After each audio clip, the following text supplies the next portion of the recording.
기도하다가 제가 시간 가는 줄 몰랐습니다. 오늘 본문은 사도 바울이 갈라디아 교회에게 반복해서 질문하고 확인하는 게 있습니다. 그것은 무엇이냐 하니까 성령을 받게 된 것이 율법을 지키는 행위 때문에 성령을 받았느냐, 아니면 예수 그리스도에 대한 소식을 듣고 그 복음을 믿었기 때문이냐, 이걸 계속해서 질문하고 확인하는 거예요. 여러분, 바울이 갈라디아 교회 성도들에게 해명하고 확인시켜 주고 싶었던 메시지는 바로 사람의 행위 때문이 아니라 예수 그리스도를 믿는 믿음 때문에 성령을 받게 되었다. 이것을 다시 한번 명확하게 확인해 주고 싶었던 겁니다. 여러분, 본문 1절인데요. 천천히 한번 읽어보겠습니다. 1절입니다. 시작. 어리석도다 갈라디아 사람들아, 예수 그리스도께서 십자가에 못 박히신 것이 너희 눈앞에 밝히 보이거늘 누가 너희를 꾀더냐. 아멘. 바울이 갈라디아 성도들을 향해서, 교우들을 향해서 이렇게 표현합니다. 어리석도다, 어리석도다 갈라디아 사람들아 라고 표현하고 있습니다. 이 표현은 거짓 교사들의 잘못된 가르침, 유혹에 빠져서 모세의 율법을 지키려고 하면서 그 율법을 통해서 율법이 가미되어 인간적인 공로와 수고도 가미될 때 온전한 구원을 이루어진다는 것을, 그 사실을 믿고 따르는 그 행위를 보고서 어리석도다 갈라디아 사람들아, 이렇게 말을 하고 있습니다. 그러니까 갈라디아 성도들의 그 잘못된 신앙, 다른 복음, 왜곡된 복음, 거짓된 복음을 따르는 갈라디아 성도들의 그 신앙 상태를 책망하는 내용이 어리석도다, 이렇게 표현해 주는 거죠. 여러분, 1절 마지막 부분에 보면 이런 또 표현이 있습니다. 누가 너희를 꾀더냐? 누가 너희를 꾀더냐? 마법사가 누군가를 불행에 빠뜨리기 위해서 하는 행위를, 그 행위 때문에 속고 어리석게 되는 것을 이런 표현을 통해서 밝혀주고 있는 것이죠. 여러분, 누가 갈라디아 성도들을 예수도 믿고 모세의 율법도 행하고 할례도 행해야 온전한 하나님의 백성이 된다고 누가 갈라디아 성도들을 꾀했습니까? 누가 속였습니까? 그리고 1절 중간 부분에 보면 예수 그리스도께서 십자가에 못 박히신 것이 너희 눈앞에 밝히 보이지 않느냐. 너희들 눈앞에 예수님께서 십자가에 죽은 것이 밝히 보이지 않느냐라고 기록해 주죠. 이것은 갈라디아 성도들이 예수님께서 십자가에 못 박히시는 그 사건의 형장에 있었다라기보다는 사도 바울이 갈라디아 교회를 개척할 때에 분명히 예수님의 십자가 복음을 전했어요. 예수 그리스도께서 죽으시고 부활하심으로 인해서 우리의 구원은 완성이 되었다. 모세의 율법하고는 전혀 상관없이 모세의 율법을 완성케 하신 분은 누구시냐? 예수님이다. 예수님께서 구약에 내려오던 모든 율법을 예수님의 십자가 죽음에 단번에 영원히 완벽하게 이루셨다. 이 복음을 내가 너희들에게 전하지 않았더냐? 이런 표현이 되는 겁니다. 여러분, 우리의 경우를 한번 생각해 보시겠습니다. 여러분, 우리가 무엇을 했을 때 구원을 받았습니까? 나에게 들려진 구원의 복음을 믿고 받아들일 때, 어린아이처럼 나는 죄인인 것을, 성경이 가르치는 그것을 믿고 받아들일 때 구원받은 거 아닙니까? 여러분, 우리가 무엇을 했을 때, 어떤 행위를 했을 때 성령을 받았습니까? 우리가 성령을 받을 때 성령을 받기 위해서 물질을 지불했습니까? 물질을 지불한 대가로 성령을 받았습니까? 아니면 교회가 나에게 필요로 하는 봉사를 내가 일정 기간을 했기 때문에 성령을 받은 겁니까? 아니면 교회에 내가 다닌 연수가 오래되어서 성령을 받은 겁니까? 아니면 내가 교회 직분을 받았기 때문에 성령을 받은 겁니까? 여러분, 우리는 언제 무엇을 할 때 성령을 받았습니까? 예수를 나의 구주로 믿을 그때에 성령 받은 거 아닙니까? 우리는 성령을 언제 받았습니까, 여러분? 교회에 헌금을 많이 하고 한 교회에 수십 년 아버지 때부터 계속 내려오고 그래서 성령 받은 겁니까? 전혀 아니죠. 그래서 여러분 2절과 본문을 사도 바울이 이런 맥락 가운데 기록을 해주고 있습니다. 여러분 2절 5절입니다. 같이 한번 읽어보시겠습니다. 2절 5절입니다. 시작. 내가 너희에게서 다만 이것을 알려 하노니 너희가 성령을 받은 것이 율법의 행위로냐 혹은 듣고 믿음으로냐. 5절입니다. 너희에게 성령을 주시고 너희 가운데서 능력을 행하시는 이의 일이 율법의 행위에서냐 혹은 듣고 믿음에서냐. 그런데 어리석은 갈라디아 성도들은 사도 바울이 분명히 교회를 개척할 때 참 복음을 전해 주었어요. 예수 그리스도 안에서 우리의 구원이 완성해졌다. 이방인이나 할례인이나 야만인이나 유대인이나 상관없이 예수 그리스도 안에서 하나이다. 그런데 거짓 교사들이 은근히 설적이 와서 아이고 안전망도 1차도 하고 2차도 하고 3차도 하면 얼마나 더 안전하냐. 이렇게 하면 우리의 구원이 더 확실하지 않겠냐. 이 거짓 교사들의 게임에 넘어간 거죠. 반신반의하면서 사도 바울이 분명히 십자가 복음을 정했는데 그거는 따르지 않고 정말 그럴듯하네 라고 하면서 따랐던 것이죠.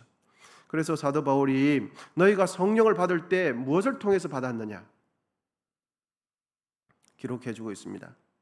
그래서 사도 바울이 갈라디아 성도들에게 힘주어 반문을 하는 것이 성령을 받을 때 무엇을 향할 때 성령을 받았느냐 하는 것이죠. 여러분 성령은 믿음으로 받는 거 아닙니까?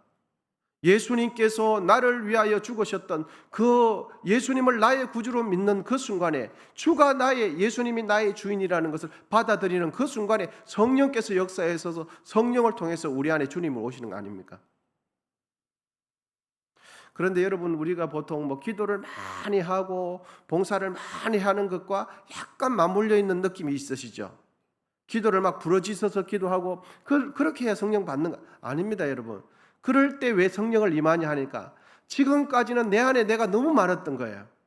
이런 생각 저런 생각 예수를 믿지 못했던 그런 생각들이 너무 많았는데 진심으로 주를 찾을 때 주를 찾는 수고를 해서 받는 것이 아니라 내가 정말 나의 인간적인 인본주의적이고 이기적이고 완악한 죄성을 다 내려놓는 예수님을 진실로 나의 구주로 믿는 그 순간에 성령을 받는 거예요. 내가 예수를 성령을 받기 위해서 막 통속으로 막 이렇게 해서 받는 게 아니에요. 왜 그러면 그것과 맞물리지 하니까 나의 인간적인 생각을 기도할 때 다 내려져서 받는 거예요. 예수를 진실로 나의 구주로 믿는 그 순간에 성령을 받는 거죠. 그래서 나의 인간적인 욕심, 미움, 시기, 질투가 다 깔아지는 그 순간에 주님이 우뚝 서는 그 순간에 예수님은 나의 구주가 되십니다. 내 인생의 주인입니다라고 인격적으로 고백되는 그 순간에 성령을 받는 거죠. 그런데 우리가 내 안에 너무 많이 살아있지 않습니까? 미움과 시기와 질투, 돌아서면 나의 인본주의적인 생각, 세상적인 가치관, 돈, 물질, 명예 이런 거 다 맞물려서 우리는 평안하다고 생각하는데 나도 모르게 무의식 중에 계속해서 거기서 끌려가는 거 아닙니까? 그런 것들이 내려지는 순간에 주님이 나의 주인님이십니다. 인격적으로 내려가는 그 순간에 성령을 받는 거죠. 성령은 노력해서 받는 게 아니에요. 성령은 봉사를 많이 했다고 받는 것이 아니죠. 예수님을 나의 구주로 믿는 그 순간에 성령을 받는 겁니다. 성령을 받는 것이 율법을 지키고 난 뒤에 인간적인 수고와 노력을 한 뒤에 그 대가로 받는 것이냐 아니면 예수를 나의 구주로 믿을 때 받는 것이냐 사도 바울이 반문을 해요. 바울은 갈라디아 성도들에게 복음을 믿을 때 성령을 너희들이 받은 것을 상기시켜 줍니다. 예수를 믿을 때 성령을 받고 예수를 나의 구주로 고백하는 그 순간에 하나님의 자녀가 되고 나의 모든 죄가 용서받았다는 것을 상기시켜 주었죠. 바울은 하나님의 백성이 되고 하나님께 의롭다라는 그 근거를 오늘 본문에서는 아브라함을 통해서 예를 들어줍니다. 여러분 본문 6절 7절인데 우리 같이 한번 읽어보겠습니다. 6절 7절입니다. 시작. 아브라함이 하나님을 믿음에 그것을 그에게 의로 정하셨다 함과 같으니라. 그런즉 믿음으로 말미암은 자들은 아브라함의 자손인 줄을 알지어다. 갈라디아 성도들이 예수를 믿을 때 성령을 받았다는 그것을 아브라함의 예시를 통해서 들어주는데, 아브라함이 무엇을 통해서 하나님 앞에 의롭다함 받았습니까? 믿음에. 그리고 이것을 지지난주 설교와 함께 연관을 한다면, 믿는다는 것은 단순히 생각으로만 동의해 주는 정도가 아니라 내가 믿는 것은 행동으로 옮기는 것까지 믿음이다 말씀하죠. 그래서 로마서나 다른 본문에서는 히브리서는 특히 믿음의 사람을, 히브리서 11장에 믿음의 사람을 이야기할 때는 아브라함의 어떤 부분을 강조해 주냐 하니까 믿음에라는 이 카테고리 안에 그 하부적인 항목 가운데 행했다라는 것을 이야기해 줘요. 그래서 믿는 것과 행하는 것은 다른 것이 아니라 믿음 안에, 믿음이라는 그 패키지 안에 나의 전심으로 주를 고백하는 것과 함께 행하는 것이 포함되어 있다. 그런데 오늘 본문 속에서는 믿음은 믿음인데 나의 내적으로 진심으로 예수 그리스도를 나의 구주로 믿는 그 순간, 이걸 이야기해 주는 거죠. 여러분, 사람에게 의롭다고 인정받기 위해서는, 사람에게 인정받기 위해서는 무엇을 해야 합니까? 반드시 다른 사람들이 하지 않는 의로운 행위를 해야 사람들에게는 의롭다라는 인정을 받습니다. 우리나라에서도 그렇고 일본에서도 이제 실수로 그 지하철에서 차가 들어올 때에 사람이 빠져가지고 너무 이렇게 지하철 들어오는 그 지하철 철로가 깊으니까 빠졌을 때 못 올라오지 않습니까? 그래서 어느 한 여성이 빠졌는데 남자가 뛰어 들어가서 그 여성을 구해주고는 자기는 미처 올라오지 못하고 그 열차에서 치여서 죽은 거죠. 그래서 그 사람 신문 기사에 보면 의인이다라는, 이 시대에 이런 의인이 있는가 이런 표현이 있죠. 여러분, 사람에게 있어서 의롭다라는 것을 인정받기 위해서는 의로운 행위를 반드시 해야 됩니다. 그리고 다른 사람들이 잘 하지 못하는 아주 위험하고 또 용기 있고 사람들이 주저하는 행동을 꼭 할 때, 행위를 할 때만이 의롭다라고 평가를 받아요. 그런데 여러분, 하나님의 평가는 어떻습니까? 아브라함도 그랬고 완벽하신 여호와의 목전 앞에서 의로운 자라 평가받을 수 있는 것은 사람에게 평가받는 것하고는 다릅니다. 사람들과 비교해서 의롭다, 다른 이들과 상대적으로 비교해서 의롭다라고 하는 것은 사람의 의는 찢어진 의요, 누더기의 의요, 여호와 앞에서 인정받지 못하는 의예요. 사람에게 다른 사람들과 비교해서 내가 좀 잘하는 그걸 가지고 하나님 앞에서 나 의롭지요라고 하는 것은 하나님 앞에서 인정받을 수 없어요. 왜? 하나님은 완벽하신 분이기 때문에. 하나님 앞에 의롭다함을 받기 위해서는 다른 사람들과 비교해서 조금 더 잘한다고 의롭다 되는 게 아니고 완벽해야 의로움을 받을 수 있는 거예요. 왜? 하나님은 의로우신 분이기 때문에. 그러면 어느 누가 하나님 앞에서 의롭다함을 받을 수 있겠습니까? 어떻게 하면 의로움을 받을 수 있겠습니까? 그것은 나의 죄성이 타락한 인간의 의로움으로 하나님께 나아가는 것이 아니고 완벽하신 예수 그리스도의 의를 전가받아서 그 의를 들고 하나님 앞에 나아가는 겁니다. 그래서 우리가 십자가 앞에 나아갈 때, 주님 앞에 나아갈 때 무엇을 뒤집어 쓰고 나갑니까? 예수의 보혈을 뒤집어 쓰고 나가는 것이죠. 예수의 보혈을 의지하면서 하나님께 나아가는 거죠. 그러면 하나님께서 무엇을 보십니까? 내가 목사이고 내가 장로이고 내가 권사인 걸 보고 받아줍니까? 아니죠. 예수의 피를 보고 우리를 받아주는 거 아닙니까? 예수의 보혈을 보고 우리를 받아주는 거죠. 예수의 보혈 때문에 너는 의인이다, 너는 죄 용서함 받았다 라고 인정해 주는 거죠. 그래서 구약의 모든 제사는 피가 있어야 돼요. 흠없는 동물의 피를 뒤집어 쓰고 그 피에 의지해 가지고 나아가는 거죠. 여러분, 우리가 하나님 앞에 의롭다함 받을 수 있는 유일한 것은 예수의 피밖에 없어요.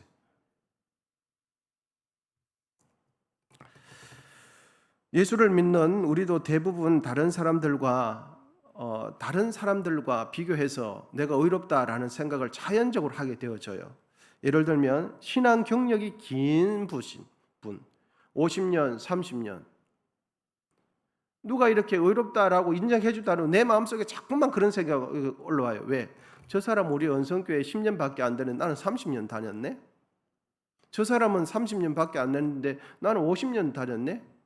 나는 우리 어머니 때부터 우리 교회 다녔는데, 이런 생각이 누가 가르쳐주도 않아도 나도 모르게 자꾸만 그게 와요. 그러면서 우리 어머니, 우리 아버지, 우리 할아버지 때부터 다녔던 그 징조 할아버지 때부터 개척교회 따른 그것이 나도 모르게 애착을 가지면서 내가 교회에서 의로운 사람이라고, 내가 지대한 공을 세운 사람이라는 걸 누가 가르쳐주지도 않아도 우리 속에 쏙 들어와요. 그러면서 그것이 나의 의로 자리매김하죠. 나는 우리 할아버지 때부터 이 교회를 세웠어. 우리 할아버지가 이 교회를 건물 지을 때 기둥을 세웠어. 이게 자꾸만 의로 작용하는 거죠.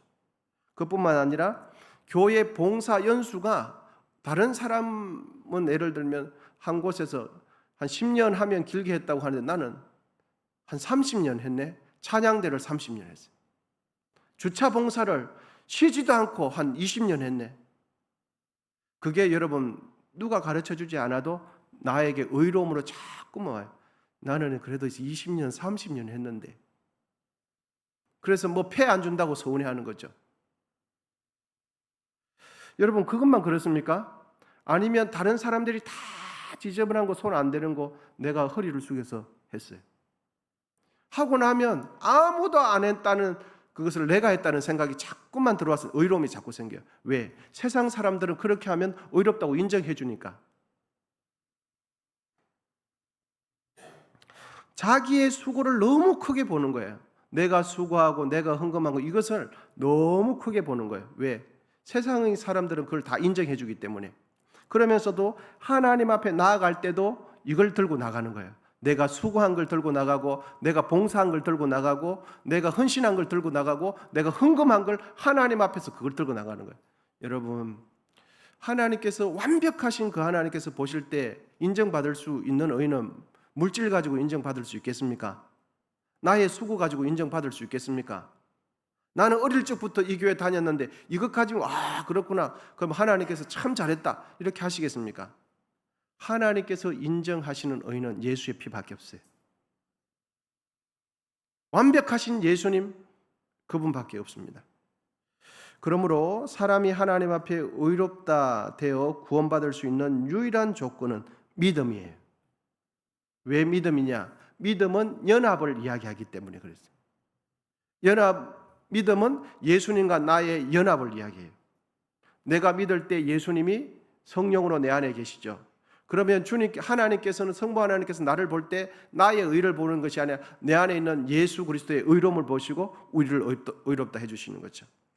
그래서 갈라디아서 2장 16절, 우리 바로 앞장에 있는 건데 한번 읽어보겠습니다. 똑같은 맥락입니다.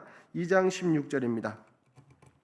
2장 16절 우리 같이 읽도록 하겠습니다. 시작. 사람이 의롭게 되는 것은 율법의 행위로 말미암음이 아니요 오직 예수 그리스도를 믿음으로 말미암는 줄 알므로 우리도 그리스도 예수를 믿나니 이는 우리가 율법의 행위로서 아니고 그리스도를 믿음으로써 의롭다함을 얻으려 함이라. 율법의 행위로서는 어떤 육체도 의롭다함을 얻을 수 없느니라.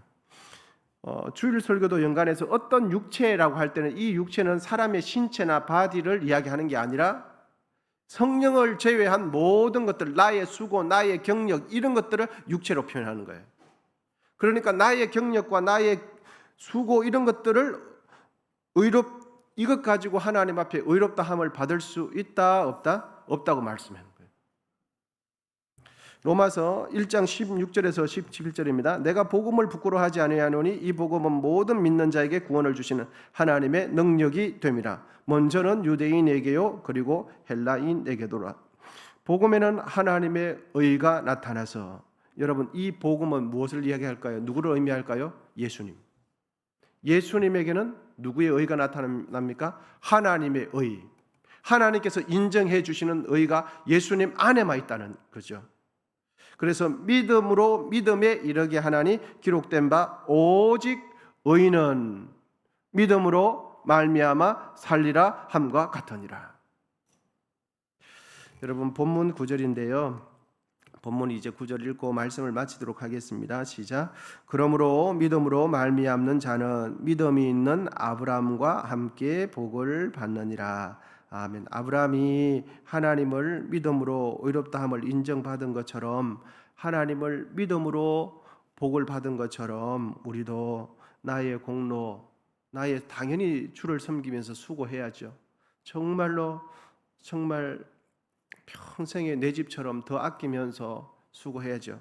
그런데 그것을 사람들과 비교해서 더 많이 했냐 더 적겠냐, 이것 가지고는 하나님 앞에 의로움이 될 수 없어요. 우리가 하나님 앞에서 진짜 의로움 받는 것은 예수 그리스도를 믿는 믿음밖에 없어요. 그 믿음 위에, 그 복음 위에 우리 모두 굳건하게 서게 되시기를 축복합니다. 그러면 진짜 우리가 하나님 앞에 섰을 때 너는 나를 의지하는 자구나, 너는 나를 믿었던 자구나, 주님께서 인정해 주세요. 이 세상에 있는 의는 하나님 앞에서 인정받을 수 없는 찢어진 의, 누더기의, 아무것도 하나님 앞에 인정받을 수 없어요. 만약 그렇다면 돈 많은 예수 믿는 사람만 의로워지는 거죠. 만약 그렇다면 경력 교회 봉사 50년 70년 한 그 사람만 의롭다 받는 거죠. 가난하고 병들고 능력 없고 소위 가진 것 없고 배우지 못한 사람 주님 앞에 의롭다함 받을 수 없게 되는 거죠. 예수를 믿어도 의로울 수 없어요. 왜? 세상의 기준 가지고는 그 할머니, 그 나이 많으신 분들, 가진 것 없는 분들은 하나님 의로움 받지 못해요. 많이 배우지 못한 사람은 의로움 받지 못해요. 그런데 주님은 그렇지 않잖아요. 예수 안에 있는 모든 사람들은 누구나 주님 보실 때 똑같아요. 여러분, 참 믿음의 사람은 나의 죄를 십자가 위에서 죽으신 예수님 피공로를 전적으로 의지하는 사람이 참 복음의 사람입니다. 우리 모두 내가 지금까지 잘못 생각해오고 잘못 정리했다는 거, 이 시간 수정하시고 하나님 앞에, 복음 앞에, 말씀 위에 바로 서게 되는 우리 모두 되시기를 축복합니다. 기도하겠습니다.